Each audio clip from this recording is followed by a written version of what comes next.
হাসরের ময়দানে তার সঙ্গে তাকে ওঠাবেন। আজকে এই ভালোবাসাটা সত্যিই যদি নবীর জন্য ভালোবাসা হতো, আর নবীর মহব্বত যদি অন্তরে থাকতো, আমার নবীকে বাদ দিয়ে অন্যর অনুসরণ করা মনে আমার নবীকে অন্তর থেকে ছোট করা হলো কি হলো না? হলো কি হলো না? ডাকতে পারোনি, একটা অন্যায় ছিল তোমার মধ্যে, ভুল ছিল, কিন্তু তুমি ডাকতে পারো প্রমাণ করে অন্যর অনুকরণ করেছো, এটা তো আরো মারাত্মক পর্যায়ের ভুল।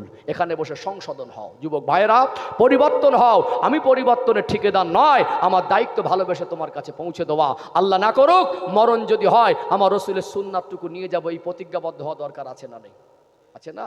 আল্লাহ আমাদের বোঝার তৌফিক দান করেন, বলেন আল্লাহুম্মা আমিন। অসুবিধা হচ্ছে নাকি? রাগ করছেন? কষ্ট পাচ্ছেন? চলুন আর একটা ভালোবাসা নিদর্শন বলি। আজকে যেটা বোঝাতে চাইছিলাম, প্রকৃত ভালোবাসা কি। এক যেমন জানের থেকে বেশি ভালোবাসতে হবে, ঠিক তেমনি এতাতটাও দরকার। আত্মসমর্পণ। আমরা মুসলমান, যার অর্থই হলো আত্মসমর্পণকারী। যদি আত্মসমর্পণ পরিপূর্ণ না করতে পারি, মুসলমানও পরিপূর্ণ হতে পারলাম না। মানে আমি আমার ব্যক্তিগত মতে, আমার ব্যক্তিগত চিন্তায় আর চলতে পারবো না। পোশাকটাও হবে আমার রসুলের মতো, দাড়িটাও হবে আমার রসুলের মতো, গোপটাও হবে আমার রসুলের মতো, আমার রসুল যা পছন্দ করেছেন আমার পছন্দটাও হবে আমার রসুলের মতো। আমার নবী কিভাবে হেঁটেছেন, কিভাবে ঘুমিয়েছেন, কিভাবে চলেছেন, কেমন আচরণ ছিল, কেমনভাবে মানুষের সঙ্গে কথা বলতেন, প্রত্যেকটা টোটাল জীবন ব্যবস্থার মধ্যে আমার নবীর অনুকরণ দরকার আছে না নেই? শুধু ভালোবাসা দিয়ে যদি বলেন ছাড় পাবো, সব থেকে বেশি হকদার হয়ে যেত নবীর চাচা আবু তালেব। যদিও আমাদের সঙ্গে পার্থক্য সীমা আনিনি, আমরাই মানে নিয়েছি, কিন্তু ভালোবাসায় ঘাটতি ছিল না। চলুন আর একটা দৃষ্টান্ত তুলে ধরে আরেকটু ক্লিয়ার হবে ইনশাআল্লাহ। ও ভাই জানেরা, সোনার মানিক যুবকেরা, আব্বারা মায়েরা, আল্লাহ দয়াময় আমার আপনার নবীকে 40 বছর বয়সে নবুয়াত দিলেন। প্রথম 3 বছর গোপন ইসলাম প্রচার করলেন। 3 বছর হয়ে গেল, আমার নবী গোপনে গোপনে কিছু মানুষকে দিনের দামাত দিলে তারা ঈমান এনে মুসলমান হয়ে গেলেন। বলুন সুবহানাল্লাহ। 3 বছর অতিবাহিত হয়ে গেল, আল্লাহ নবীর বয়স তখন 43 বছর। কত বছর? 43 বছর।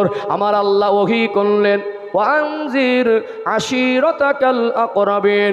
আমার হাবিব, আমার দোস্ত, এবার আপনি প্রকাশ্যে দিন প্রচার করেন। ওয়ানজির আশিরাতাকাল আকরাবিন, আপনি আপনার নিকটস্থ যারা আত্মীয় তাদেরকে ভয় প্রদর্শন করুন। আমার নবী যখন প্রকাশ্যে দিন প্রচার শুরু করেছিলেন, আমার নবীর দুশ্মন বেড়েছিল না বাড়িনি? Abu Jahl, Abu Lahab, Utba, Shaiba, Rabia, Umayya ইবনে খালদ, এরা সমাজের প্রভাবশালী নেতা, এরা ক্ষমতাশীল নেতা। এরা যা সিদ্ধান্ত করত সাধারণ মানুষেদের কথার উপরে কিছু বলার সাহস তাদের ছিল না। এরা বড় বড় প্রভাবশালী ব্যক্তি। আমার রাসূলুল্লাহর চরম দুশ্মন হয়ে গেল কি গেল না? নবীর চাচা আবু তালেব, খোদ নবীজির চাচার মধ্যে, সেও তো ঈমান আনেনি। নবীর চাচা আবু লাহাব আমার নবীকে জঘন্য ভাষায় গালিও দিয়েছে না দেয় নাই? গালিও দিয়েছে না দেয় নাই? ও ভাইরা বাবাজিরা, এই কঠিন ঘাত প্রতিঘাত একটা সময় তারা চিন্তা করলো যে কোনো পর্যায়ে রুখে দিতে হবে। দিন প্রচার যদি বন্ধ করা না যায়, আমাদের এই দাদাগিরি, আমাদের মস্তানি রাহাজানি আর নেতৃত্ব বলে কিছু থাকবে না। সবাই এসে মনে করলো ওর চাচা হলো আবু তালেব, আব্বার মতো করে সম্মান করে। আর আল্লাহ নবীর চাচার সঙ্গে সম্পর্ক তখন 42 বছরের সম্পর্কের মধ্যে নবীর বয়স যখন 43, তখন 35 বছরের সম্পর্ক। কত বছর?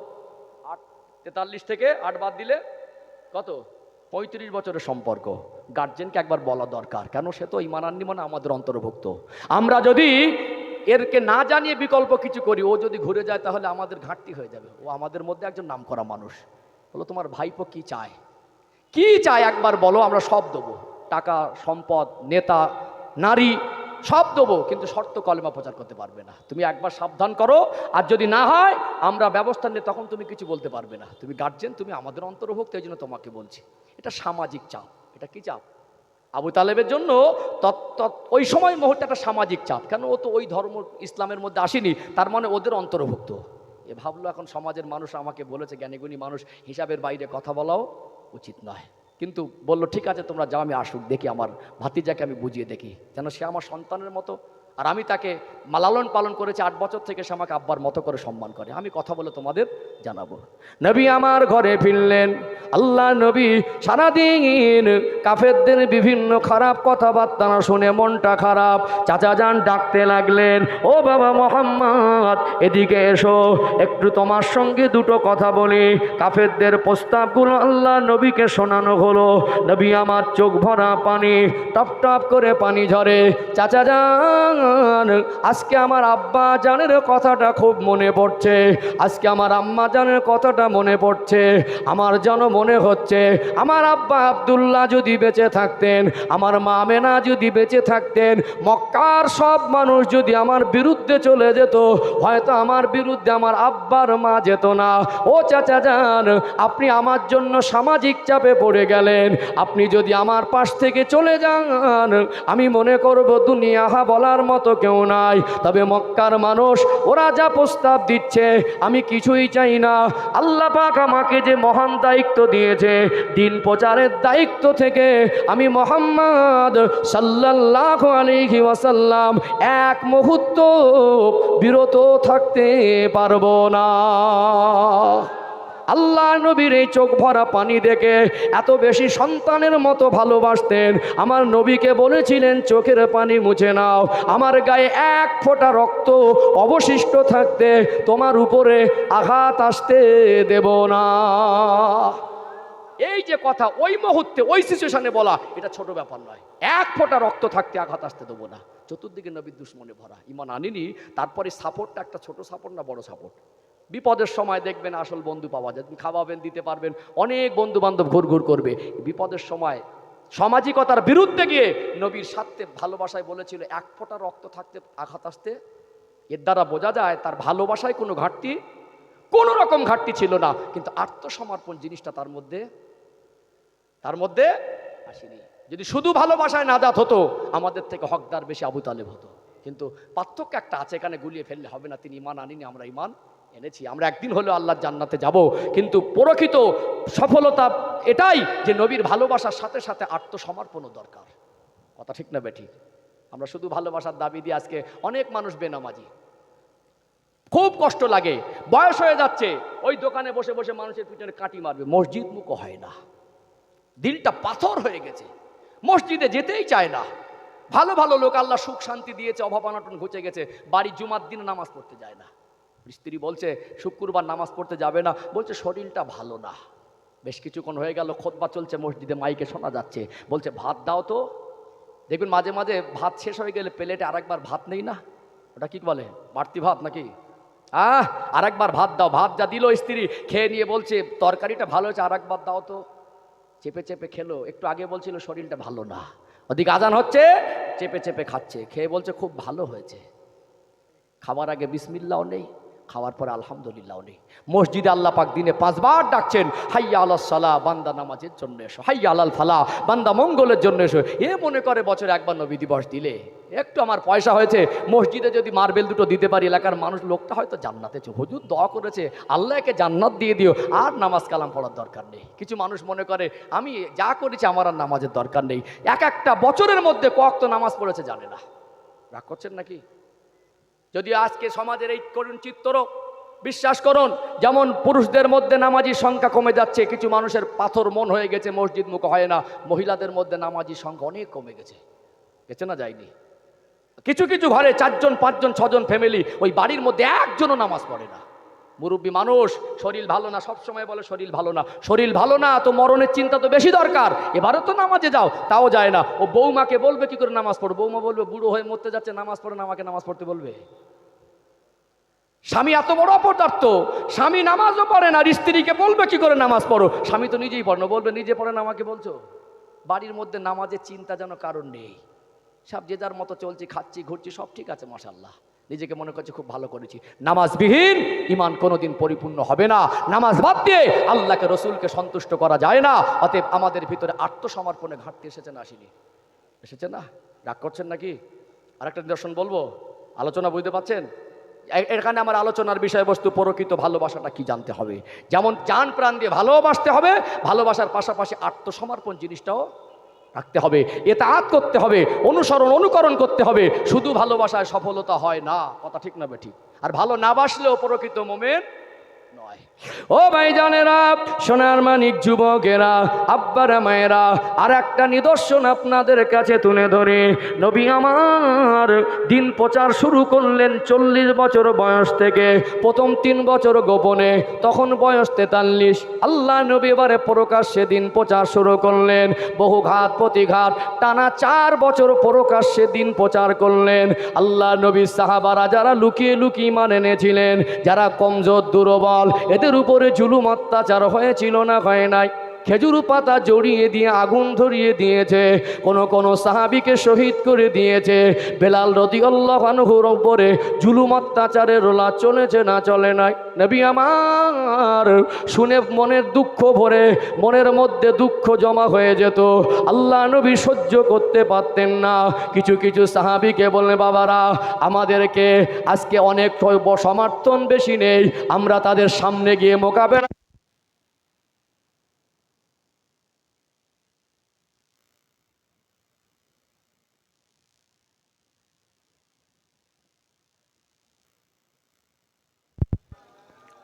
ওয়ালা আলী সাইয়্যিদিনা। ও ভাইজানেরা, সোনার মানিক যুবকেরা, আব্বারা মায়েরা, নবী আমার কোন সাহাবীদের ডেকে বললে, বাবারা তোমরা এখান থেকে চলে যাও, তোমাদের জান মেরে দেবে, তোমরা আবিসিনিয়ায় চলে যাও।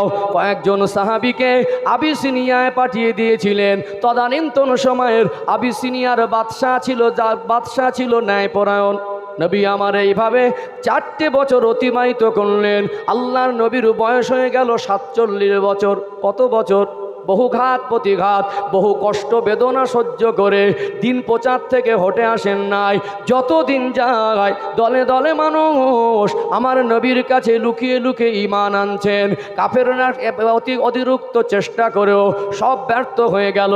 এক জায়গায় বসে মিটিং করলো, এদেরকে জব্দ করতে গেলে কঠিন ষড়যন্ত্র করতে হবে।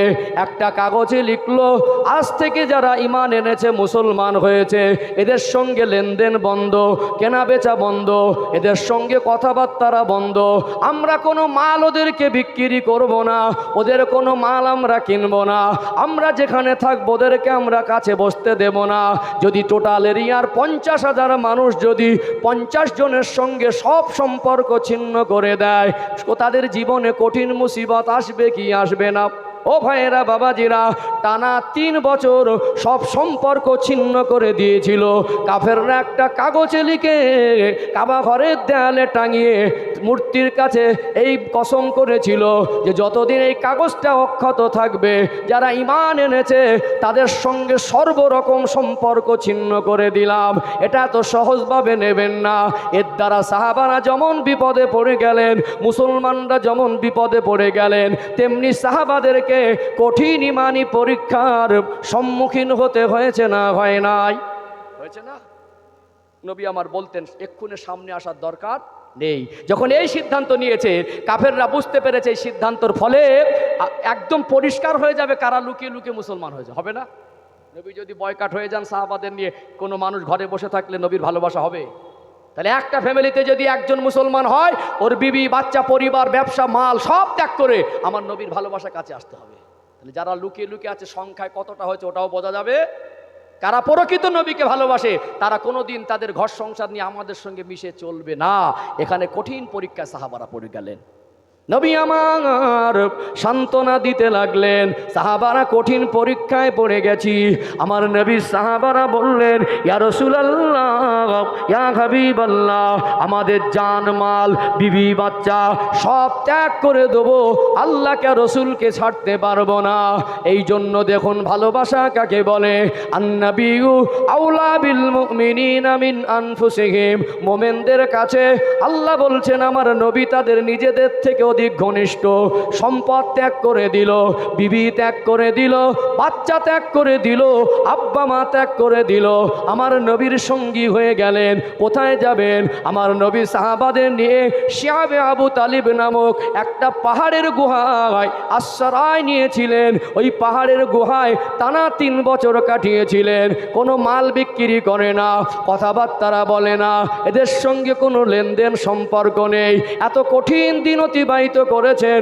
আল্লাহ নবীর সাহাবারা বলছেন ক্ষুধার জ্বালা নিবারণের জন্য খাদ্য না পেয়ে পাহাড়ি গাছের পাতা খেয়ে ক্ষুধার জ্বালা নিবারণ করেছি, এত কষ্টে দিন পার করেছি। খাদ্যের অভাবে ক্ষুধার জ্বালা নিবারণের জন্য পশুর শুকনো চামড়াকে পানি দিয়ে সেদ্ধ করে ক্ষুধার জ্বালা নিবারণ করেছি, তথাপি আল্লাহ নবীর পাশ থেকে সরে যায়নি। একে বলে প্রকৃত ভালোবাসা। সব ত্যাগ করে দিয়েছে, আল্লাহ আর রসুলকে ত্যাগ করেনি। ওরা নারাজ হয়ে গেলে কিছু হবে না, আমার রসুল্লাহ যেন আমার উপরে নারাজ না হয়ে যায়, আমার আল্লাহ যেন আমার উপরে সন্তুষ্ট থাকে, আমার আল্লাহ যেন অসন্তুষ্ট না হয়ে যায়। এই জন্য মনুষ্য জাতি জীবনে সব থেকে দুটো সম্পর্ক দামি, একটা হলো আল্লাহ আর বান্দা, একটা হলো নবী আর উম্মাত। অতএব এই সম্পর্কে ঘাটতি থাকলে ওই মানুষটা কামিয়াবদের অন্তর্ভুক্ত হতে পারে না। ও ভাইরা বাবাজিরা, এই কঠিন সময়ে আবু তালেব তখনও তো ঈমান আনে নাই, তবু আমার নবী আর সাহাবাদের সঙ্গে টানা 3 বছর সুখে দুঃখের ভাগিদার হয়েছিল না হয় নাই? হয়েছিল না হয় নাই?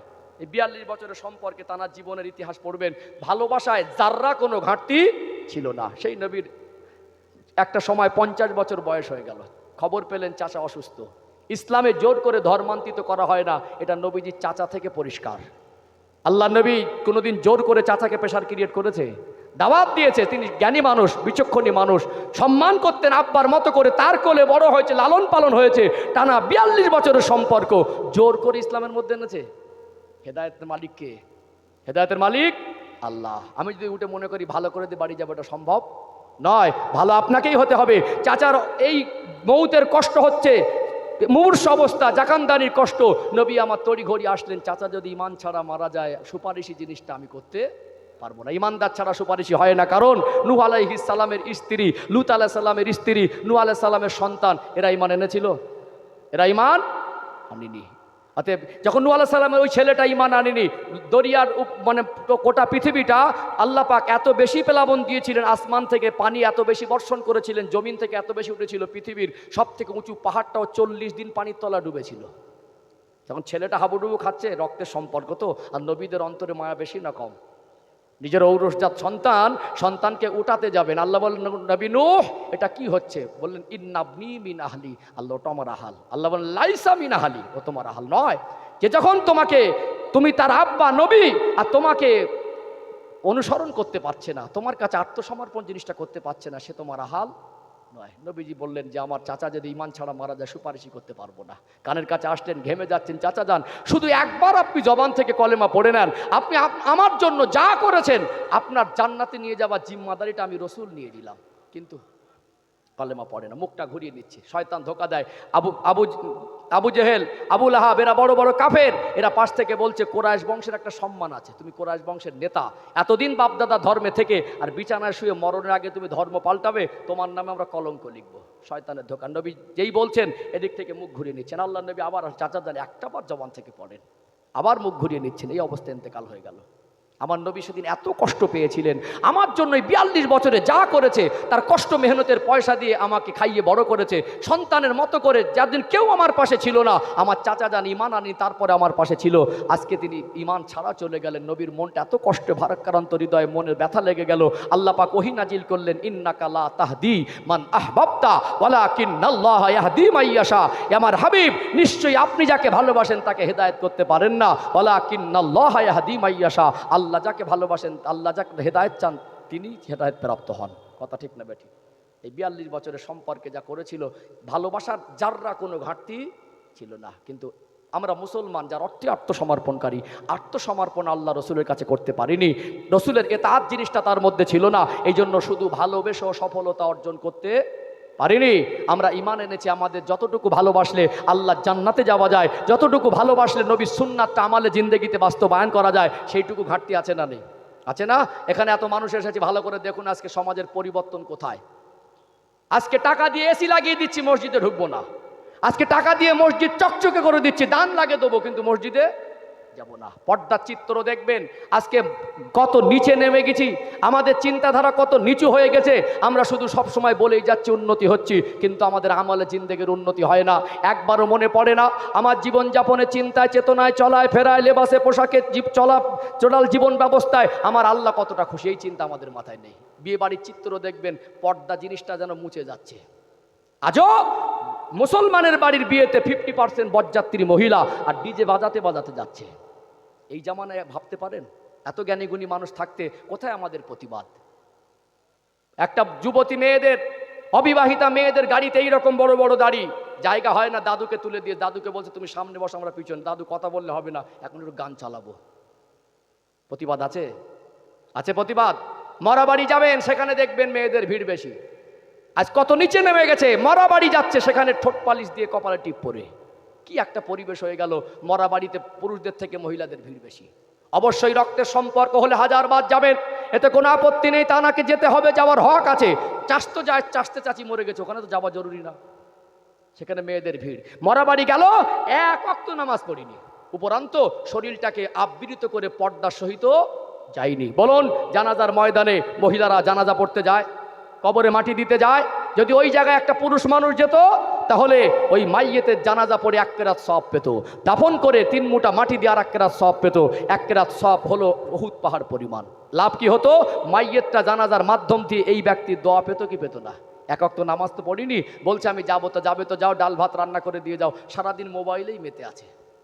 আমরা বলছি পরিবর্তন হয়েছি, গাড়ি বাড়ি আপডেট করেছি, রাস্তাঘাট আপডেট করেছি, ঘরের দরজা জানলা চকচকে ঝকঝকে করেছি, রং করেছি, মার্বেল বসিয়েছি, আমাদের জীবন জিন্দেগির উন্নতি করতে পারিনি। বাবজিরা ভাইরা, মুখে ভালোবাসাটা যথেষ্ট নয়, মুখে ভালোবাসতে হবে, ঠিক এটা আত্মাও দরকার আছে না নেই?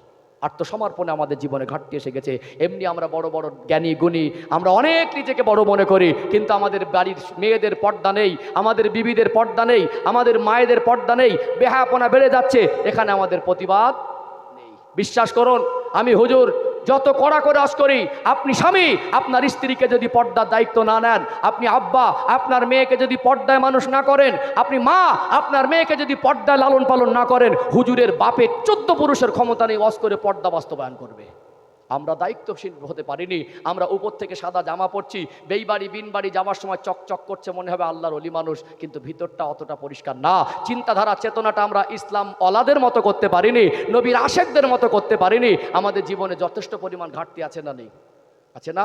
এখান থেকে আমাদের আজকে শিক্ষা, আমরা পর্যাপ্ত পরিমাণে জান প্রাণের থেকে নবীকে ভালোবাসবো, আমার রসুলের ইতাআত করব, নবীর কথা মতো জীবনযাপন করব ইনশাআল্লাহ। ব্যবসাটাও করে যদি সুন্নাত মতো, ঘুমাতে যাব সুন্নাত মতো, চলতে যাব সুন্নাত মতো, পোশাক পরবো সুন্নাত মতো, চুল চলবে সুন্নাত মতো, দাড়ি রাখবো সুন্নাত মতো, যেটা আমার নবীর আদর্শ ওটা আমরা কলিজায় জায়গা দেবো ইনশাআল্লাহ। তাহলে দুটো দিক ক্লিয়ার হলো, শুধু ভালোবাসাটা সফলতা নয়, আর ভালো না বাসলেও ওটাও সফলতা নয়। হাদিসগুলো মাঝে মাঝে বুঝতে হয়। আল্লাহ নবী সাল্লাল্লাহু আলাইহি সাল্লাম ওমর রাদিয়াল্লাহু আনহুকে বলেছিলেন কতটা ভালোবাসো, মনে আছে হাদিসটা? মনে আছে না? ওমর হুজুরকে আমার নবীর ইতাআত করতেন না? কত সম্মানী সাহাবী। আল্লাহ পাক যার শানে কোরআন শরীফের 6টা আয়াত নাজিল করেছিলেন। কটা? 6টা। যাকে আল্লাহ জান্নাতে সার্টিফিকেট দিয়েছিলেন, সেই ওমরকে নবী জিজ্ঞাসা করছেন, ওমর আমাকে কতটা ভালোবাসো? ইতাআতে ঘাটতি ছিল না? ছিল কি? ওমর রাদিয়াল্লাহু নবীর বিরুদ্ধে কোনো কাজ করেছেন? ইতাআতে ঘাটতি ছিল। তারপরে বলছেন কতটা ভালোবাসো। ওমর হুজুর নবীকে ভালোবাসতেন, জান প্রাণ কুরবান করেছেন। এটা বিশ্বের মানুষকে ওমর হুজুরকে দিয়ে আল্লাহ রসুল মেসেজ দিলেন, ওমর কতটা ভালোবাসো। হুজুর বিবি বাচ্চা পরিবার সম্পদ সব থেকে বেশি ভালোবাসি। এর অর্থই হলো যদি প্রয়োজন হয় এসব ত্যাগ করে দেবো, যদি প্রয়োজন হয় সর্বস্ব আপনার কদমে এনে দেবো, এর অর্থই এর থেকে বেশি ভালোবাসি। নবী বললেন মোমেন প্রকৃত মোমেন নয়। তখন ওমর হুজুর ভাবলেন, বিচক্ষণী মানুষ, নবীর চাঁদ মুখের পানে তাকিয়ে বললেন, ইয়া রাসূলুল্লাহ, আমি আমার জানের থেকে আপনাকে বেশি ভালোবাসি। তখন নবী বললেন, তুমি মোমেন। পৃথিবীর মানুষকে মেসেজ দিলেন, ইতাআত করো, ভালোবাসায় ঘাটতি থাকলেও পরিপূর্ণ মোমেন নয়, আর ভালোবাসা পূরণ করো, আত্মসমর্পণের ইতাআতে ঘাটতি থাকলে সেও পরিপূর্ণ মোমেন নয়। আমরা ভালোবাসা কম বেশি সবাই ভাসি, কিন্তু আমাদের ইতাআতে আত্মসমর্পণে ঘাটতি এসেছে না আসেনি? এখান থেকে শিক্ষা নেন, আমাদের জীবনে 5 ওয়াক্ত নামাজ পড়বো, আমরা আমাদের পরিবারের নামাজ কায়েম করব, আমাদের মেয়েদের বিবিদেরকে পর্দায় রাখবো। আমরা যদি দাড়ি রাখতে হয় রসুলুল্লাহর মহব্বতে রাখবো। আজকে যারা ছেড়ে দিয়েছেন রসুলুল্লাহর মহব্বতে, আমরাও চাচা বন্ধ করে দেবো। আজকে আমাদের চলাফেরা চিন্তা চেতনা ইসলামের মতো হবে, ইসলাম ধর্মের রীতিনীতি আদর্শ হারাম হালাল অনুযায়ী জীবনযাপন করব। তবেই জলসা দেওয়া, তবেই বক্তাদের দাওয়াত করে আনা, তবে লাইটিং প্যান্ডেল আর বিরিয়ানি রান্না করা সার্থকতা হবে। কথা ঠিক না বেঠিক? কষ্ট পাচ্ছেন নাকি? রাগ করছেন? তাহলে আমার যে আলোচনার বিষয়বস্তু ছিল একটা পর্ব আমি ক্লিয়ার করলাম। সময় আমার হাতে আর ওরকম 25 মিনিট মতো আছে, আর একটা দিক বাকি আছে। আমার নবীর ব্যক্তি জীবন সম্পর্কে একটু পর্যালোচনা করা দরকার আছে না নেই? আছে না? আমি এই জন্য আলোচনা করব। আপনারা শুনেছেন ইমান আকিদা, এই শব্দটা মাঝে মাঝে একসঙ্গে বলেন না, ইমান আকিদা। হ্যাঁ, আকিদার ইমানের সঙ্গে সম্পর্ক। ইমান আকিদাটা কি অনেকে এখনো জানে না। আকিদাটা কি, এর বাংলা অর্থ কি এখনো অনেকে জানে না। আকিদার সম্পর্ক ইমানের সঙ্গে। এই জন্য ইনশাল্লাহ আমি একটু রসুল পাকের ব্যক্তি জীবন সম্পর্কে কিছু কথা বলবো। আমাদের আকিদা কি জিনিস সেটা একটু খোলাসা করে পরিষ্কার করে দেবো ইনশা। বলেন ইনশা। তাকবীর দান তো, নারী তাকবীর। ফাঁকি দিচ্ছেন আমাকে না, আল্লাহকে ডাকবো। মাঝে মাঝে বলি আওয়াজের প্রতি জোর না দিয়ে ভক্তির প্রতি জোর দেন। খুব জোরে আওয়াজ যদি না হয়, ভক্তি দিয়ে আল্লাহকে ডাকেন, এটা আল্লাহর কাছে বেশি ভালো হবে। এই জন্য আমরা সবাই একটু আল্লাহকে ডাকি। আল্লাহর জন্যই তো বসেছি। এই মুখ থেকে আল্লাহ বান্দা আল্লাহকে আল্লাহ বলে ডাকবে, এর থেকে উত্তম জিনিস পৃথিবীতে আর কি হতে পারে? একটু আল্লাহকে সবাই মিলে ভক্তি ভরে ডাকেন তো, নারী তাকবীর। আর একটু প্রাণ ভরে নারী তাকবীর। দেখেছেন, খুব জোর না হলে এই ভক্তির ডাকার মধ্যে একটা মাধুর্য আছে না নেই? আর একটু প্রাণ ভরে আওয়াজ দেন নারী তাকবীর। সিলসিলায়ে হক মুজাদ্দেদে জামান, বিশ্ব নবী দিবস, কুমিরমারি গ্রামবাসী বিন্দু, এই জলসার কমিটির সাহেবানগণ, নারী তাকবীর। চলুন সম্মানিত ভাইরা একটু খোলাসা করি। আমি হয়তো খুব সুট্টান দিয়ে এই কথাগুলো বলতে পারবো না, কেন আমি যে কটা কথা বলবো একদম সলিড, সময় স্বল্প। আমি এই কথাগুলো কেন আমি আগেই বলেছি 63 বছর আমার রসুলের জীবনী, 63 বছর ধরে বায়ান করে শেষ করা যাবে না। খুব সংক্ষিপ্ত আকারে বললো 2 ঘন্টায় সেইভাবে পর্যাপ্ত পরিমাণে বলা যায় না। তারপরে আমি চেষ্টা করছি আমার নবীর ব্যক্তি জীবন সম্পর্কে একটু পর্যালোচনা করা। আকিদা হলো ধারণা। আকিদা হলো ধারণা। আপনাদের ইমামের প্রতি আপনার ধারণা আছে না কেমন পর্যায়ের ব্যক্তি? আমাদের নবী যদি আমাদের ইমান হয়, নবীর ভালোবাসা যদি আমাদের ইমান হয়, নবীর মহব্বত যদি আমাদের ইমানের পরিপূর্ণতা হয়, সেই নবীর ব্যক্তি জীবন সম্পর্কে প্রত্যেকে জানা দরকার আছে না নেই? আছে না?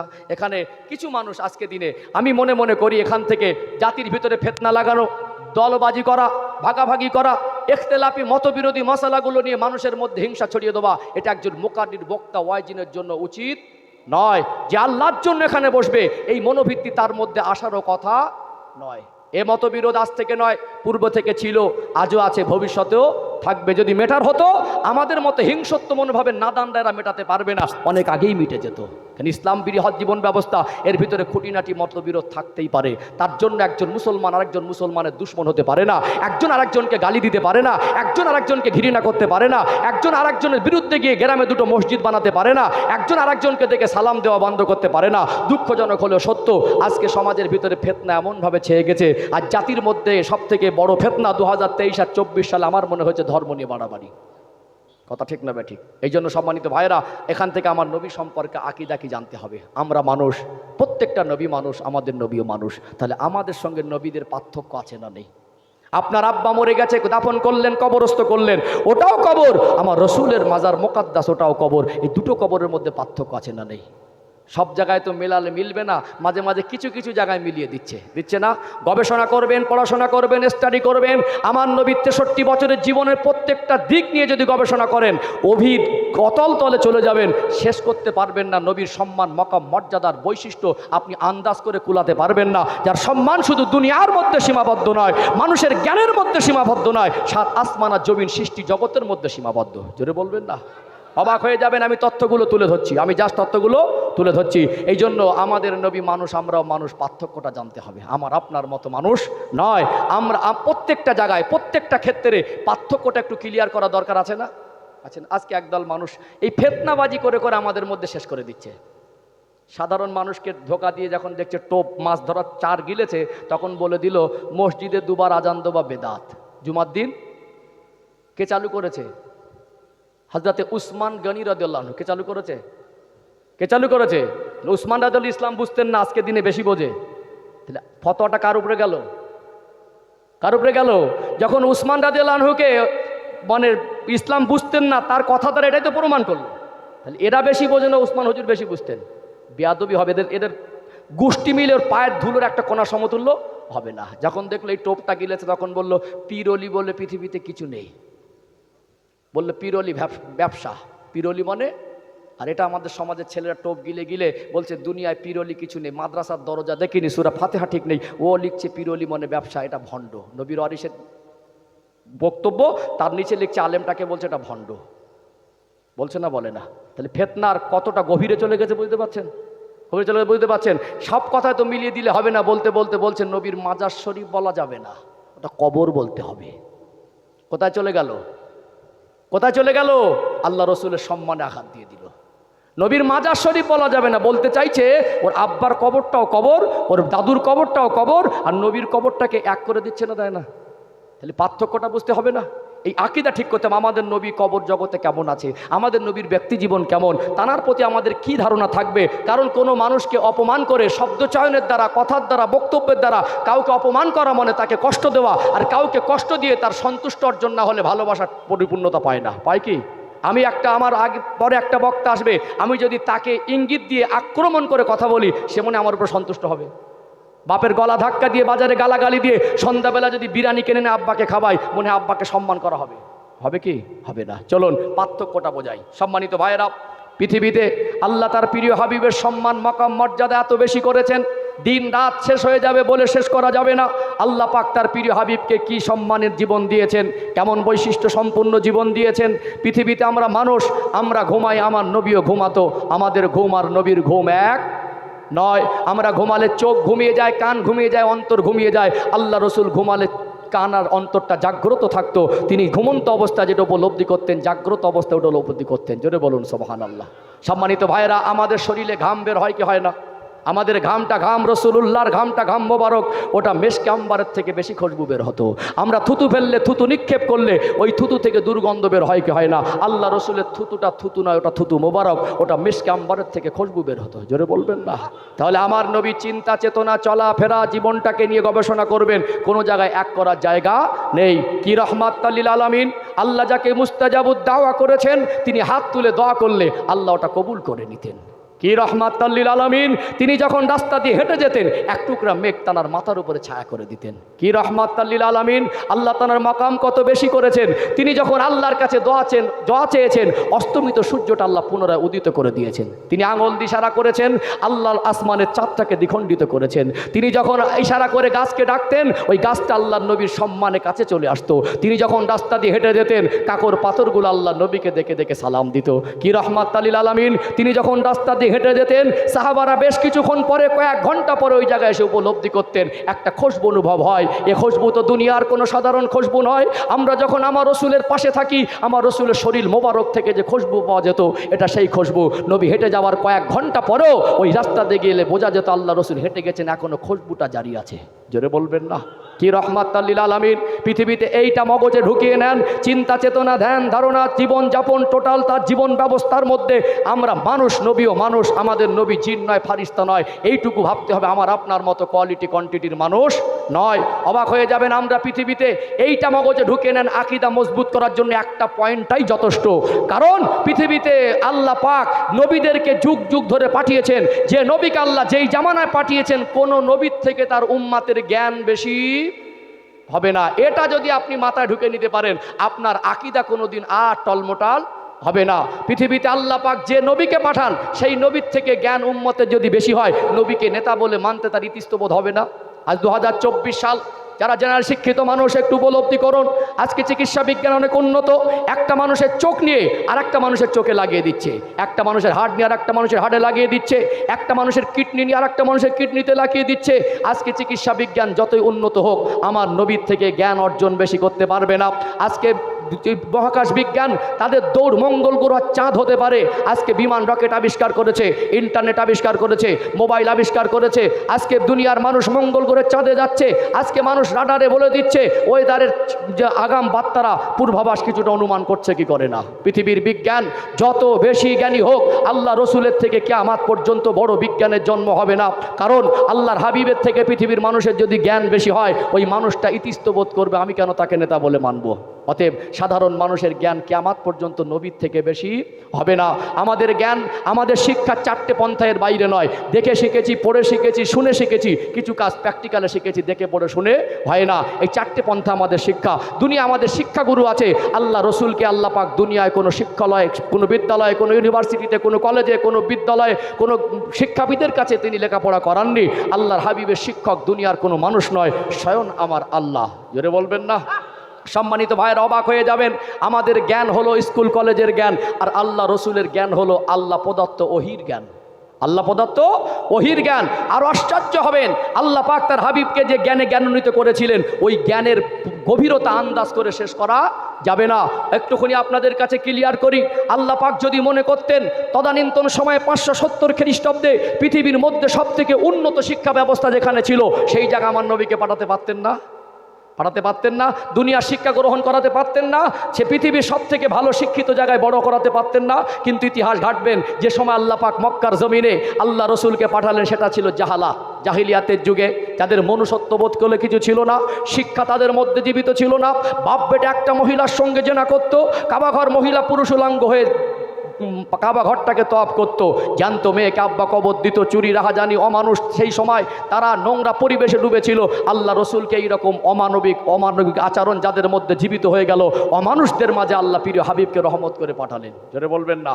নবী আস্তে আস্তে বড় হলেন, পৃথিবীর কোনো শিক্ষক নেই, কারণ আল্লাহ পাক তার হাবিবকে এই জন্য পৃথিবীর মানুষের ছাত্র বানায়নি। দুনিয়া আমরা ছোটোবেলায় লেখাপড়া শিখেছি, মাঝে মাঝে মাস্টাররা পড়া হয়নি, ধমক দিয়েছে না দেয়নি? চোখ দেখিয়েছে না দেখায়নি? পাশ থেকে বলেছে ওর কানটা ধরে মলে দিত, কানটা ধরে উঠবুস করতো। পৃথিবীর কোনো মানুষ আল্লাহ রসুলকে, যারা রসুল আল্লাহ কুল কায়নাত সৃষ্টি করেছেন, তাকে চোখ দেখাবে, ধমক দেবে, এই সুযোগ আল্লাহ পৃথিবীর কাউকে দেয়নি। জোরে বলবেন না? মাঝে মাঝে দেখবেন বর্ণ পরিচয় পড়ি, প্রাইভেট একটা 8 পাস গরিব মানুষের ছেলে, তখন পড়াতো প্রাইভেট, এই বর্ণ পরিচয়টা 8 পাস ছেলের কাছে পড়েছে। আজকে ছেলেটা সুপ্রিম কোর্টের বিচারপতি। তারপরে শিক্ষা বলে দেয় শিক্ষাগুরুকে সম্মান করতে হয়। কথা ঠিক না বেঠিক?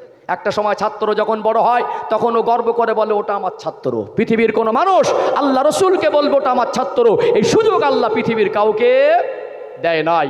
সম্মানিত ভাইরা, আল্লাহ পাক নিজে শিক্ষক হয়ে আমার নবীকে জ্ঞান দান করলেন, আর আল্লাহ পাক বললেন আমার হাবিব হলো তামাম বিশ্বের মানুষের শিক্ষক। আজকে পৃথিবীর বিজ্ঞান যদি আজকে তারা মনে করে যিনি স্কুল কলেজ ইউনিভার্সিটিতে যায়নি, তাকে কেন আমি আমার আদর্শ নেতা বলে মানব, তাকে কেন আমি অনুসরণ করব? আল্লাহ পাক সেই রকম কোয়ালিটি কোয়ান্টিটি দিয়েছেন। আমার নবী পৃথিবীর সেরা বৈজ্ঞানিক, পৃথিবীর সেরা দার্শনিক, পৃথিবীর সেরা গবেষক, পৃথিবীর সেরা মাস্টার, পৃথিবীর সেরা ডক্টর, পৃথিবীর সেরা ইঞ্জিনিয়ার। আজকে যারা জেনারেল শিক্ষিত মানুষ বিজ্ঞানের 2-4টে তথ্য নিয়ে মনে করে বিজ্ঞান বলেছে। আমার নবীর মতো বড় বৈজ্ঞানিক কিয়ামত পর্যন্ত জন্ম হবে না। বিজ্ঞানের তথ্য আল্লাহ রসুল দিয়েছে, তার প্রমাণ আছে না নেই? চলো আর একটু ক্লিয়ার করি, ইমান মজবুত হবে। সম্মানিত ভাইরা, আজকে চিকিৎসা বিজ্ঞানের কথা বলি। আজকে ডক্টরের কাছে যাবেন, বলবে এমআরআই করো, ইউএসজি করো, ইউরিন টেস্ট করো, বিভিন্ন পরীক্ষা নিরীক্ষা লিখে দেয় কি দেয় না। আজকে ছোট ছোট জীবাণু, কুকুরের এঁটোর মধ্যে কি জীবাণু আছে, যখন ম্যালেরিয়ার জীবাণুটা কেমন হয়, টাইফয়েডের জীবাণুটা কেমন হয়, ডেঙ্গুর জীবাণুটা কেমন হয়, পানির ট্যাঙ্কি দীর্ঘদিন পানি রাখলে পচে তার ভিতরে কি পরিমাণ ব্যাকটেরিয়া জীবাণু তৈরি হয়, এগুলো খালি চোখে দেখা যায় না। যন্ত্র আবিষ্কার করেছে, 1000-1500 গুণ জুম করে বাড়িয়ে ওটা দেখা যায়, ছোট ছোটগুলো যেগুলো খালি চোখে দেখা যায় না। যখন চিকিৎসা বিজ্ঞানের বাপদাদার 14 পুরুষের জন্ম হয়নি, এই জীবাণুকে দেখার মতো যন্ত্র আবিষ্কার করার কথা মানুষের মাথায় আসেনি। সর্বকালের সর্বযুগের সর্বশ্রেষ্ঠ মহামানব, যিনি বিশ্ববাসীর জন্য রহমত, সেই প্রিয় নবী বিশ্বের মানুষকে চিকিৎসার তথ্য দিয়েছে। জোরে বলবেন না? আমার নবীর 63 বছরের জীবনে একটা মিথ্যা বলেননি।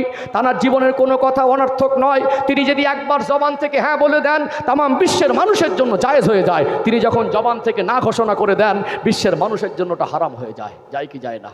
তারা 63 বছরের জীবনের কোনো কথাকে, একটা শব্দকে আজও মিথ্যা প্রমাণ করাতে কেউ পারেনি। আমার নবীর দুশ্মন ছিল, আছে, আর থাকবে। আমার নবীর জবানে বর্ণিত কোনো হাদিস যদি মিথ্যা প্রমাণ হতো, আমার নবীর বদনাম করতো না। আল্লাহ নবী সাল্লাল্লাহু আলাইহি সাল্লাম আজ থেকে 1400 বছর আগে বলেছেন যে যদি কোনো সাহাবারা জিজ্ঞাসা করেছেন কোনো পাত্রে কুকুরে যদি মুখ দেয় কিভাবে ধৌত করব, নবী বলেছেন মাটি দিয়ে 7 বার ধৌত করো। আজকে চিকিৎসা বিজ্ঞান অবাক, আমার নবী কেন 7 বার বলেছেন? 3 বার 4 বার ধৌত করে দেখেছে, জীবাণুমুক্ত হয়নি। প্রত্যেকটা বারে 7 বার ধৌত করার পরে জীবাণুমুক্ত হয়েছে। যে পৃথিবীর সব থেকে বড় ডক্টর, ও অবাক হয়ে যাচ্ছে, যিনি স্কুল কলেজ ইউনিভার্সিটিতে যায়নি, যেখানে মানুষ ব্যাকটেরিয়া জীবাণু কি, কুকুরের এঁটোর মধ্যে কি থাকে, যেখানে মানুষ মাথায় কোনো দিন আনেনি, আজ থেকে 1400 বছর আগে এত নিখুঁতভাবে যিনি বলে গেছেন, এটা সাধারণ স্কুল কলেজের জ্ঞান নয়, তিনি সাধারণ কোনো পর্যায়ের মানুষ নয়, এটা যে আল্লাহ প্রদত্ত জ্ঞান। তিনি যে আল্লাহর প্রেরিত একজন পয়গম্বর ছিলেন, তিনি যে মহামানব ছিলেন, এতে সন্দেহের অবকাশ আজকে যখন সুগার হয়ে যায়, ডায়াবেটিস হয়ে যায়, মানুষ পেরেশান হয়ে যায়, ডক্টরের কাছে ফর্মুলা নাই কী খেয়ে সুস্থ থাকবো, কোন খাদ্যটা তার জন্য শরীরের উপকার, কতটা পরিমাণে নবী খাদ্য খেতেন, কোন খাদ্য আমার রসুলের পছন্দ ছিলেন। আজ থেকে 1400 বছর আগে মানুষকে সুস্থ থাকার ফর্মুলা নবী দিয়েছেন না দেননি? আল্লাহ নবী বলেছেন খাদ্য খাওয়ার পরে থালা চেটে পরিষ্কার করে খাও, বলিনি? 2015 সালে মানুষের আর্থিক অবস্থার উন্নতি হলো, ডাইনিং টেবিলে বসে ভাত খালো। কিছু অপদার্থ নাদান এরা ইসলামকে না বুঝে, আমার নবীর কথাগুলো গবেষণা না করে এরা বলে দিল ভদ্রলোক থালা চেটে খায়। নবীর আশেককে টিটকারি করেছিল, করিনি? আমার নবীর কোনো কথা অনর্থক নয়। কেন থালা চেটে পরিষ্কার করতে বলেছেন? এটাকে বিজ্ঞান গবেষণা করছে। আল্লাহ নবী সাল্লাল্লাহু আলাইহি সাল্লাম এই কথা এই জন্য বলেছেন, যখন মানুষ খাদ্য খাওয়ার পরে যখন থালার ভাত্রটা চেটে পরিষ্কার করতে যায়, আঙুল নিয়ে গালের মধ্যে নাড়াচাড়া করে, অটোমেটিক গালের মধ্যে একটা লালার উৎপাদন হয় না? আজকে চিকিৎসা বিজ্ঞান মানতে বাধ্য হয়েছে ওই লালার মধ্যে আল্লাহ সৃষ্টিগত বৈশিষ্ট্য এমন উপাদান রেখেছে যেটা হজম শক্তি বৃদ্ধি করে দেয়। পৃথিবীর মানুষ এই যখন চিকিৎসা বিজ্ঞানের বাপদাদা 14 পুরুষের জন্ম হয়নি, সর্বকালের সর্বযুগের সর্বশ্রেষ্ঠ মহামানব এই ফর্মুলা, এই ইনফরমেশন পৃথিবীর মানুষকে দেখিয়েছেন। আমার নবীর থেকে বড় ডক্টর পৃথিবীতে জন্ম হবে না। ডক্টররা মানতে বাধ্য, যতই বড় ডক্টর হই। নবী যে এত নিখুঁত বলেছেন, এটা আল্লাহ প্রদত্ত জ্ঞান, স্কুল কলেজের জ্ঞান নয়। অতএব স্কুল কলেজে তিনি লেখাপড়া করেননি, এটা আল্লাহ প্রদত্ত জ্ঞান। নিঃসন্দেহে তিনি আল্লাহ রসুল ছিলেন। কথা ঠিক না ব্যাঠিক? যত বেশি পড়াশোনা করবে, যত বেশি তার জ্ঞান আর পড়াশোনা বেশি হবে, ওই মানুষটা আমার জীবনী, নবীর জীবনী সহজে সে বুঝতে পারবে। এই জন্য দেখবেন ভিন্ন দেশে পশ্চিমারা আজকে দলে দলে ইসলামের মধ্যে আসছে না, আসে না, তাদেরকে জোর করে আনা হয় না। আজকে দেখবেন দুনিয়ার গবেষকদের গবেষণা ভুল হয়। একটা সময় বলেছিল মাদক থেকে মানুষ, বলিনি? আমার রসুলের মতো গবেষক পৃথিবীতে কিয়ামত পর্যন্ত জন্ম হবে না। নবীর কোনো কথা ভুল হয়েছে? দুনিয়ার বিজ্ঞান যতই দৌড় হোক, মঙ্গল গ্রহ 7 আসমানে পৌঁছাতে পারবে? এক আসমান থেকে আর এক আসমানের দূরত্ব দুনিয়ার 500 বছরের রাস্তা। বাঁচবে ক বছর? বাঁচবে ক বছর? আল্লাহ রসুলকে আল্লাহ পাক শুধু 7 আসমানের জ্ঞান দেয় নাই, সচক্ষে দেখিয়েছেন। জোরে বলবেন না? সচক্ষে দেখিয়েছেন। দুনিয়া কে যেন বলেছিল 2022 সালের আগে কোন একজন পণ্ডিত পৃথিবী 22 সালে ধ্বংস হবে, হয়েছে? দুনিয়ার বিজ্ঞানের দেওয়া তথ্য কখনো ভুল প্রমাণিত হতে পারে। আল্লাহ নবী কিয়ামতের আলামত সম্পর্কে যে ভবিষ্যৎবাণী করেছে, একটাও মিথ্যা প্রমাণ হয়েছে? চুল পরিমাণ এদিক ওদিক হয়েছে। তাম বিশ্বের বিজ্ঞান যদি বলে পৃথিবী ধ্বংস হবে, আমার নবীর ভবিষ্যৎবাণী পরিপূর্ণ না হওয়া পর্যন্ত পৃথিবী ধ্বংস হবে না। এটা আমাদের ইমান। সম্মানিত ভাইরা, ইমাম মাহদী আলাইহিস সালামের আবির্ভাব যতদিন না হচ্ছে, ঈসা আলাইহিস সালামের অবতরণ যতদিন না হচ্ছে, দাজ্জালের আবির্ভাব যতদিন না হচ্ছে, কিয়ামতের বড় বড় আলামত যেটা নবী বলেছেন ওটা বাস্তবে যতদিন না দেখা যাচ্ছে, কিয়ামত হবে না। দুনিয়ার বিজ্ঞান বুঝে নিয়েছে, যিনি স্কুল কলেজ ইউনিভার্সিটিতে পড়েননি, যিনি মহাকাশ সম্পর্কে, যিনি আজকে এই তথ্য দিয়েছেন, ভবিষ্যৎবাণী করেছেন, কখন ভূমিকম্প বেশি হবে, কখন কোন পর্যায়ে আযাব গজব বেড়ে যাবে, আল্লাহ নবী যা বলেছেন প্রত্যেকটা সত্য না মিথ্যা? সত্য না? তাহলে আমার নবীর থেকে বড় বৈজ্ঞানিকের জন্ম হবে? এই জন্য এইটা মগজে নেন, নবীর থেকে জ্ঞান সাধারণ মানুষের কিয়ামত পর্যন্ত বেশি হবে না। দুনিয়ার মানুষ যত শিক্ষিত হোক, যত বড় গবেষক আর ইঞ্জিনিয়ার আর বৈজ্ঞানিক হোক, আমার নবীকে মানতে অসুবিধা হবে না। এইরকম কোয়ালিটি কোয়ান্টিটি সম্পূর্ণ মানুষ আল্লাহ আমার রসুলকে করেছেন। যেটা বলবেন না? আজকে সেই নবীর শান মান নিয়ে ছোট করা হচ্ছে না, হয় না? হচ্ছে না, হয় না? এইটুকু এখানে আমাদের শিক্ষা। আমাদের শরীরের বৈশিষ্ট্য নবীর শরীরের বৈশিষ্ট্য এক নয়। আমাদের ঘাম আর নবীর ঘাম এক নয়। আমাদের কথা আর নবীর কথা এক নয়। আমাদের কথায় হ্যাঁ না জায়েজ হবে পৃথিবীর মানুষের জন্য? হবে? আমরা কি জানি? আল্লাহ পাক তার হাবিবকে যে জ্ঞান দিয়েছেন, ও জ্ঞানটা আল্লাহ প্রদত্ত ওহির জ্ঞান। কিসের জ্ঞান? ওহির জ্ঞান। এই জন্য আমার রসুল মায়ের গর্ভে ছিলেন নাড়ি কাটা অবস্থায়। দুনিয়ায় বাচ্চা ভূমিষ্ঠর সময় সাধারণত মায়েদের ব্লিডিং হয়, বেলাট খনন হয়। মা আমেনা বলছেন, আমি বেলাটের চিহ্ন তো পাইনি, বাচ্চার গায়ে নোংরা লেগে থাকে। আল্লাহ রসুলকে আল্লাহ পাঠিয়েছেন যেন আল্লাহ তার প্রিয় দোস্তকে জান্নাত থেকে গোসল করিয়ে পাঠিয়েছেন। জোরে বলবেন না? কি রহমতের নবী, যিনি হাতে ছোঁয়া দিলে অসুস্থ মানুষগুলো সুস্থ হয়ে যেত। জোরে বলবেন না?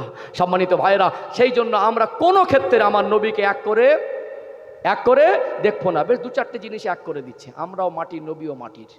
তাহলে মাটি যদি হই, পার্থক্য আছে না? নেই। যদি উপাদান এক হতো তাহলে আমার ঘাম আর নবীর ঘাম মিলে যাওয়ার কথা ছিল। উপাদান যদি এক হতো, আমার থুতু আর নবীর থুতু মিলে যাওয়ার কথা ছিল। কিন্তু উপাদানের মধ্যেও পার্থক্য আছে। এই জন্য একটা সাধারণ মানুষকে বলি, তোর মুখটা নূরের মতো চমকাচ্ছে। একটা সাধারণ মানুষকে তোর চেহারাটা খুব চমকানো, যেটাই জ্যোতি, যেটাই নূর, যেটাই আলো। আমার রসুলের চেহারাটা নুরানিয়াত ছিল, চমকাতো। নবী পাকের বৈশিষ্ট্যের সঙ্গে কোনো ক্ষেত্রে এক করে দেওয়া উচিত নয়। অল্প বিদ্যা মাঝে মাঝে ভয়ঙ্করী হয়। নবী জীবনী নিয়ে যত গবেষণা করবেন, নবীর প্রতি তত ভক্তি ভালোবাসা বেড়ে যাবে। লাস্ট পয়েন্ট, সময় তো হয়ে গেছে 4-5 মিনিট, একটু বলে দেই। আমরা একটা পুরনো কবরস্থানে যখন কবর খুঁড়ি, একটা আন্দাজ মিস্টেক হয়ে গেলে মাঝে মাঝে কবর থেকে হাড় গোড় পাওয়া যায়। বোঝা যায় মানুষটাকে দাফন করা হয়েছিল মাটির সঙ্গে গোস্ত রক্ত রগ মিশে গেছে, হাড়টা শক্ত বস্তু বলে এখন এটা পাওয়া যাচ্ছে, হয়তো পরে মিলে যেতেও পারে। এটা আমাদের ধারণা, মানুষ মরে গেলে কবর দিলে পচে যায়, কিন্তু নবীদের কবরের হালাত আর সাধারণ মানুষের কবরের হালাত এক নয়।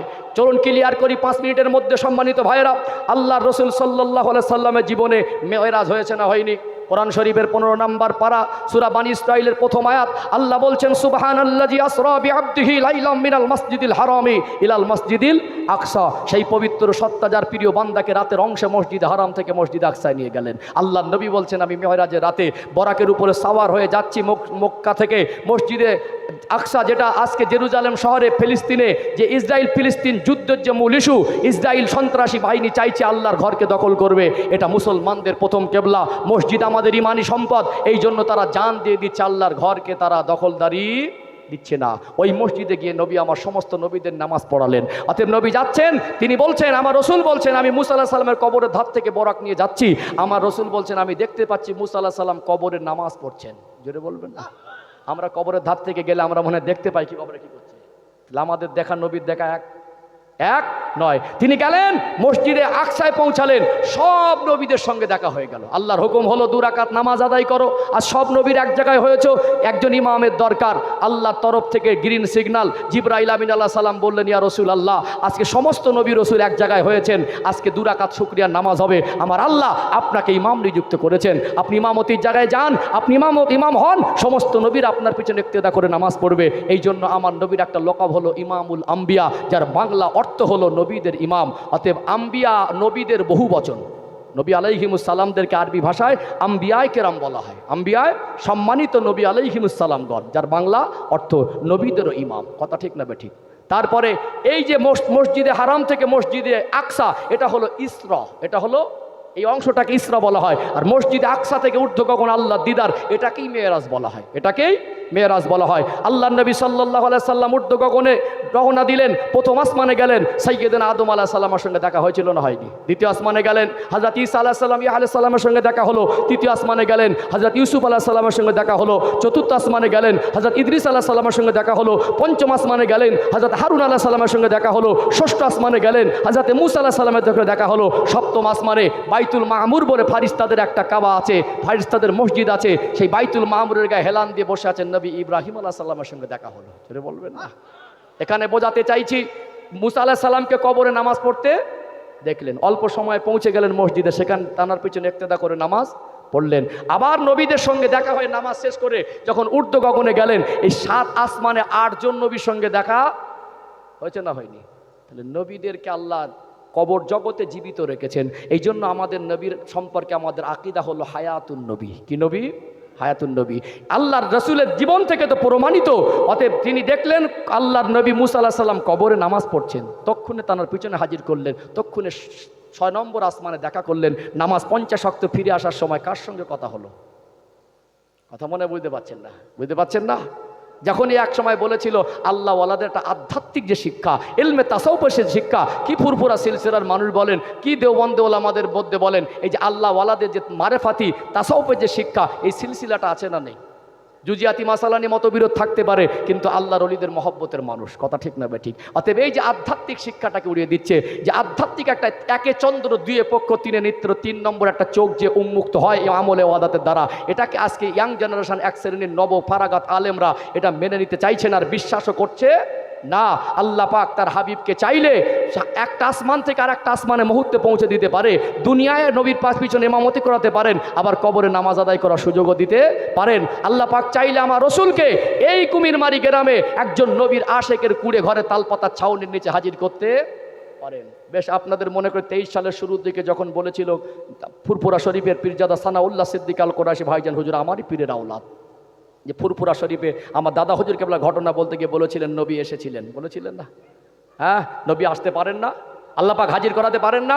এই জন্য তোমার বাপের কবরটাকে কবর বলো, তোমার বাপের কবরের হালাত আর নবীদের হালাত এক নয়। আল আম্বিয়া ওয়াহিয়াউন ফি কুবুরিহিম ইউসাল্লুন, নবী বলছেন নবীরা কবরে শুধু জীবিত নয়, তারা নামাজও আদায় করে। ইন্নাল্লাহা হাররামা আলাল আরদি আন তাকুল আজসাদাল আম্বিয়া।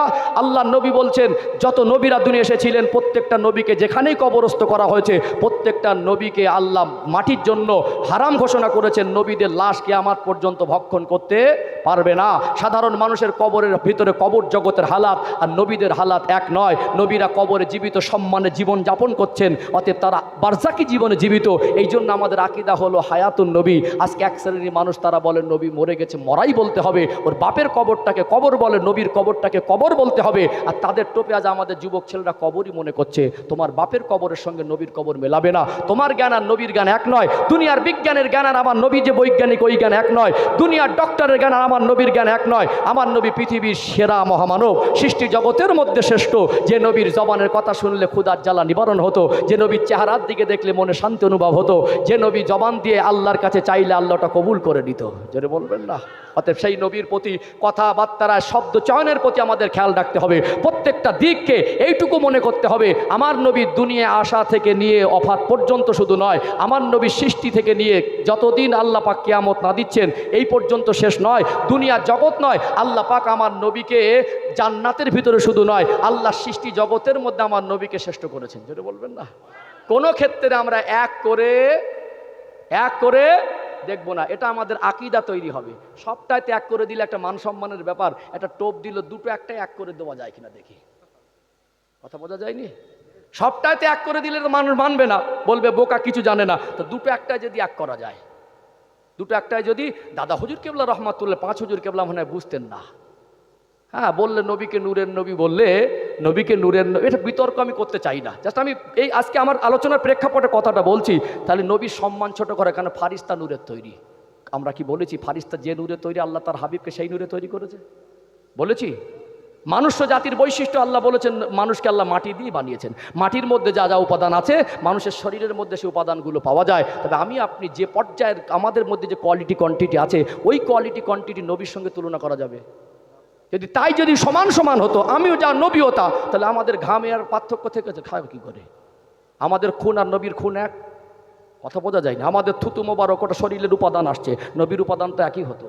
এই জন্য পড়াশোনা করুন, গবেষণা করুন, স্টাডি করুন। আপনার যেটা ভালো লাগে ওটা মানছেন মানুন। আপনার সঙ্গে ঝগড়া নয়, জাতির মধ্যে ফেতনা নয়, বিভেদ নয়, মারামারি নয়, দলাদলি নয়। এটা আমাদের শিক্ষা, আমাদের গবেষণা, এরা আমাদের আকাবিদদের শিক্ষা, আল্লাহওয়ালাদের শিক্ষা। এই জন্য আল্লাহওয়ালাদের প্ল্যাটফর্মের সবথেকে বড় শিক্ষা হলো আদব। বেয়াদব কোনোদিন কোনো আল্লাহর অলির ভক্ত বা মুরিদ হতে পারে না। এই জন্য বেয়াদব কোনোদিন আল্লাহর অলিও হতে পারে না। যাদের ভিতরে আদব ছিল না, পীরের দরবারে বসেও তারা সফলতা অর্জন করতে পারেনি। এই জন্য আমরা নবীর উম্মাত, আল্লাহ যার ওসিলায় কুল কায়নাত সৃষ্টি করেছেন, আল্লাহ যাকে সব থেকে বেশি ভালোবেসেছেন, সেই নবীকে আমরা শ্রদ্ধা রাখবো, সেই নবীর প্রতি আমাদের আদব থাকবে। একটা কথাও যদি বলি শব্দচয়ন আদব থাকবে। এই জন্য বলি আমার নবীর কবরটা শুধু কবর নয়, ওটা রওজা আতহার, ওটা পবিত্র রওজা শরীফ, ওটা পবিত্র মাজার মোকাদ্দাস। এখানে শব্দচয়ন, এখানে সম্মানসূচক একটা দৃষ্টিভঙ্গি দেওয়া।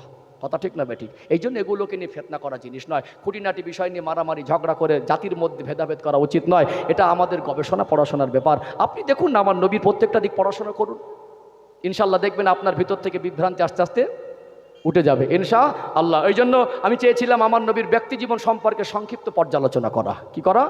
সংক্ষিপ্ত পর্যালোচনা করা। অল্প সময়ের মধ্যে সেটাও আমি চেষ্টা করেছি। আমার আলোচনার বিষয়বস্তু ছিল যে নবীর প্রকৃত ভালোবাসার 3টে শর্ত। কি? সম্মান করা, কি করা? এতাত করছি, কিন্তু বলে দেবো নবীর কবর আর আমার বাপের কবর এক। ঘাটতি থাকলো না? ঘাটতি থাকলো না? আমার নবীর প্রতি যে সম্মান প্রদর্শনের ক্ষেত্রে আমার শব্দচয়নে খেয়াল রাখা দরকার। সেখানে শব্দচয়ন তো দূরের কথা, আমি মজবুতির সঙ্গে এক করে দিলাম। এটা নবীকে কষ্ট দেওয়া হয়।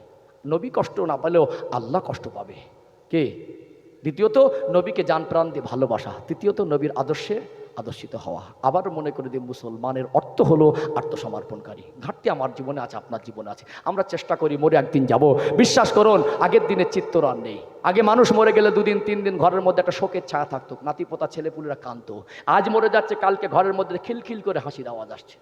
আগে সন্তানগুলো আব্বার কবরের ধারে দাঁড়িয়ে যেত, মায়ের কবরের ধারে দাঁড়িয়ে যেত, কবরের ধারে দাঁড়িয়ে চোখ থেকে পানি ফেলতো।